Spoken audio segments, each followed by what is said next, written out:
चाय बेचने वाली चुड़ैल और कूड़ा उठाने वाली चुड़ैल। रात के 3 बज रहे थे। पूरे रेलवे स्टेशन पर सन्नाटा था। जोर जोर से हवाएं चल रही थी। तभी रेलवे स्टेशन पर एक ट्रेन आकर रुकती है, जिसमें कई सारे पैसेंजर अंदर बैठे होते हैं, लेकिन कोई भी आदमी उस ट्रेन से बाहर नहीं उतरता।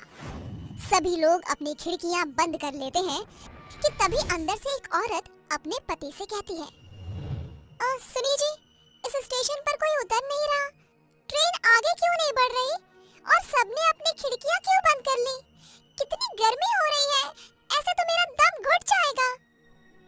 उसकी बात सुनकर तभी एक बूढ़ा आदमी कहता है, चुप करो, कुछ मत कहो। अगर अपनी और हमारी जान की सलामती चाहते हो तो भगवान के लिए चुप रहो। वो दोनों चुड़ैल बाहर ही है अभी। तभी उनके आगे वाले वीआईपी डब्बे में एक परिवार होता है जो नैनीताल से अपने गांव सहारनपुर जा रहा होता है। लेकिन एक राघव नाम का लड़का, मैंने पहली बार किसी स्टेशन पर इतना सन्नाटा देखा है। राघव को वहाँ एक कूड़ा उठाने वाली और एक चाय बेचने वाली के अलावा और कोई नहीं दिखता। तभी उसके पास चाय वाली औरत आती है। गरम चाय वाली, चाय गरम, चाय वाली साहब, गर्मा गरम चाय ले लो। चाय। अरे सुनो, कितने की चाय है? साहब, केवल 10 रुपए की। ऐसी चाय आपने कहीं नहीं पी होगी। राघव अपनी खिड़की से हाथ निकालकर उस औरत से चाय लेने लगता है, लेकिन वो औरत राघव का हाथ पकड़ लेती है और देखते ही देखते वो एक भयानक चुड़ैल बन जाती है। चुड़ैल? भगवान, ये चुड़ैल कहाँ से आ गई? बचाओ, अरे मुझे कोई बचाओ। चुड़ैल राघव का हाथ काट देती है, जिसके बाद कूड़ा उठाने वाली चुड़ैल उसकी मुंडी काटकर अपने बोरे में डाल लेती है। नहीं छोड़ूंगी, किसी को भी नहीं छोड़ूंगी, सबके सब मरेंगे। राघव के चिल्लाने की आवाज सुनकर डब्बे के सभी लोग जाग जाते हैं और ट्रेन के सभी पैसेंजर बहुत डर जाते हैं। और ट्रेन के चलने के बाद वो बूढ़ा आदमी उस औरत को बताता है, ये कुछ महीने पहले की बात है। संबलपुर गांव से 2 बहनें रीता और सीता शहर जा रही होती हैं। वो दोनों ट्रेन में बैठ जाती हैं, जिसके बाद ट्रेन चलने लगती है। तभी रीता सीता से कहती है, बहन, अगर चाचा ने हमें अपने घर में नहीं रखा तो हम इतने बड़े शहर में क्या करेंगे? देख बहन, हमें कुछ तो करना ही होगा, क्योंकि अब हमारे साथ हमारे माता पिता नहीं हैं जो हमारी देखभाल कर लेंगे। हमें खुद ही अपना ख्याल रखना होगा। उस स्टेशन पर एक कूड़ा उठाने वाला था और एक चाय बेचने वाला। ट्रेन के सभी पैसेंजर सो गए थे कि तभी सीता रीता से कहती है, बहन, बहुत जोरों की भूख लगी है, चलो चाय पीकर आते हैं। वो दोनों बहनें सुनसान स्टेशन पर ट्रेन से उतर जाती हैं, जिसके बाद सीता चाय लेने जाती है। वहीं रीता को प्यास लगती है, इसीलिए वो पानी पीने के लिए कूड़ा बिनने वाले से पूछती है, भाई साहब, मुझे बहुत जोरों से प्यास लगी है, क्या यहाँ पानी मिल जाएगा? कूड़ा बिनने वाला उसे बहुत ध्यान से देखता है, जिसके बाद वो उससे कहता है, उस कमरे में पीने के पानी की टोंटी लगी है, जाओ पी लो। रीता पानी पीने के लिए उस कमरे की तरफ जाने लगती है कि तभी वो कूड़ा बिनने वाला उसके पीछे पीछे आता है और कमरे का दरवाजा लगा देता है। अरे भाई साहब, ये तुम क्या कर रहे हो? दरवाजा खोलो, मुझे बाहर जाने दो। ऐसे कैसे जाने दूं? पहले वो काम तो कर दूं जिसके मुझे पैसे मिले। क्या चाहते हो तुम? साफ साफ बोलो। रीता बहुत डर जाती है।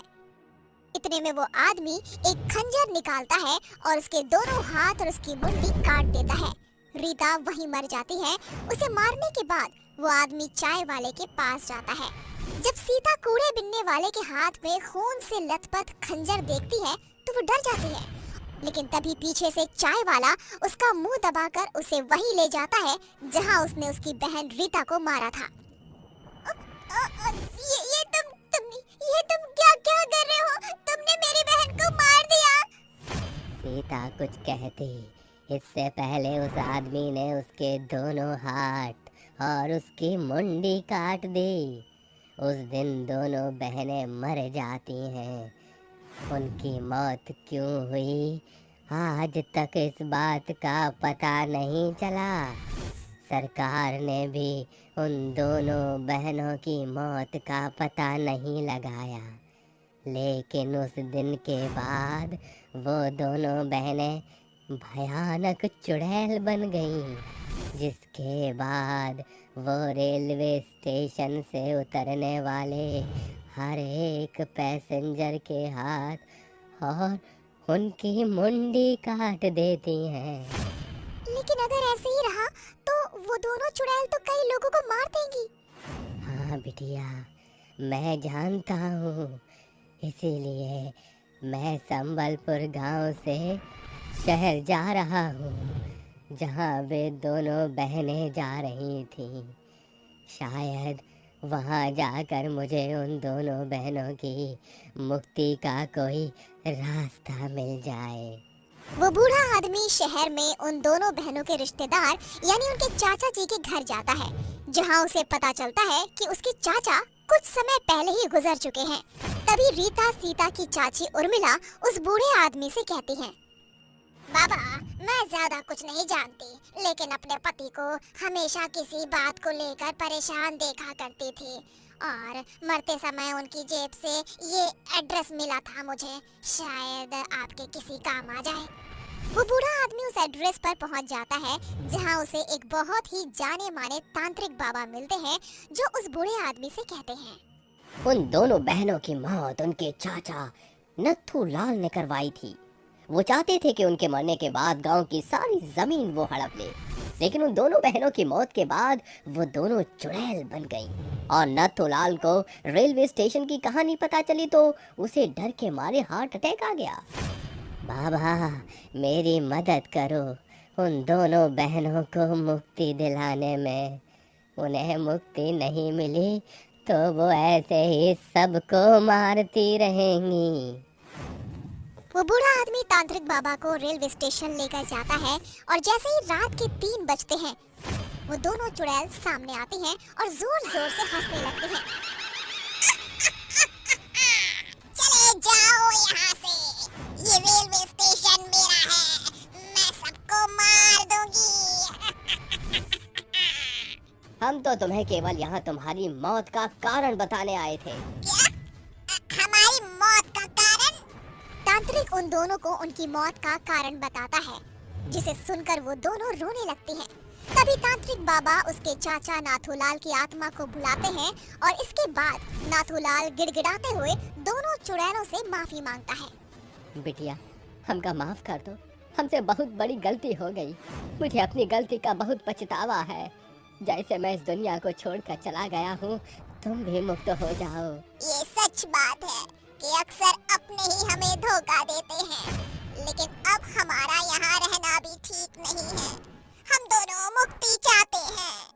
तभी तांत्रिक बाबा उन दोनों के ऊपर पवित्र जल छिड़क देता है, जिससे वो दोनों चुड़ैलें जलने लगती हैं और उन्हें मुक्ति मिल जाती है।